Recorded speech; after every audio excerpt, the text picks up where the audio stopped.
Dr. Amanwa, Director ke Health Services, hendak kakak saw tadi unai lor ulah penting beladan sa Ngut Kiba Khlad, now COVID-19 ha ke Jylla, bat na ke jengklat sakini ke Ngut ke Jylla megala, keladan hadu arpu Ngut Kiba Khlad now COVID-19. Dr. Amanwa ulah penting bana kini ke Ngut, iwe ide belatip keteng kum i ba yo bor khasukno sapun riusnem ke kerta i besong besa nyomer operation long, bat balawan kit sa hospital hendak ke step ha ke por nyo arpo men step bat ide beladan jing stom menta lasiteo. Ya iba yo lawan kit ningkong shua habat ini bat hadin lapun kit pat seni krims bat ila khlad no halenti keteng ka jungi gede yo bor kharsono safun riusnem kerta shenrang idei bosong basa apo nyomer apo shlong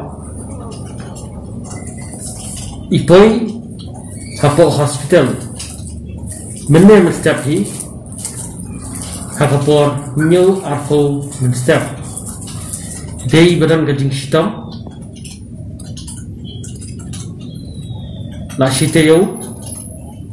padmar gajing jur gajing shitam ila Poi Sha Bethany Hospital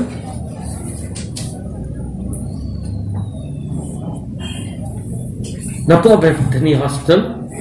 kita refer ini patient support negrams namar gajing shitam gajing nomor berkawairu yang ba dan jetiak syu apo isolation ward kejong ke Bethany mereka na Poi Sha tai patient ila khlad no kuma ke pensyai ini kan khlad apo ke ambulansi bat kila khab yang i naglan declare that i kila khab yang spo Bethany pendap no kam baro ke baidei bat ka sanitization jongka met batban tap yang met katkum ka dead body management sa uway pat ubah khlad udai ublatip keteng kum uvinot kumar goinka nripndus nam ka karta na paltan bazar bat une udai ubadan jingpang shet bat jing shitom ha jing penyar mensiam lawan kit ningkong u ha super care hospital bat hadin lapin kit u shenegrims bat hanegrims alap bodon positive bat udon ru kiwe kijat jingpang bat uni ubre ulah khlad no henda kesngi ha kapor khat aso phomen sngi kerteng gaju gede binod kumar goenka badai na po paltan bazar ndriu sam kerta shenrang bat napo super care hospital kila refer ya ini patient haka arf santarik u agas arhaja arfo idon kajing pang ship bat kajing jing shitam ban penhiar mensim dan apoi hapo negrams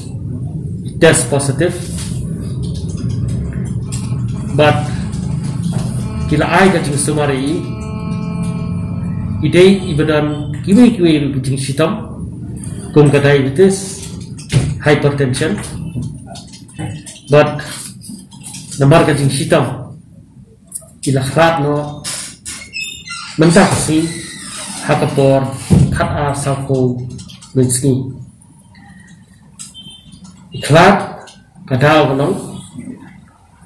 type 1 respiratory failure with COVID-19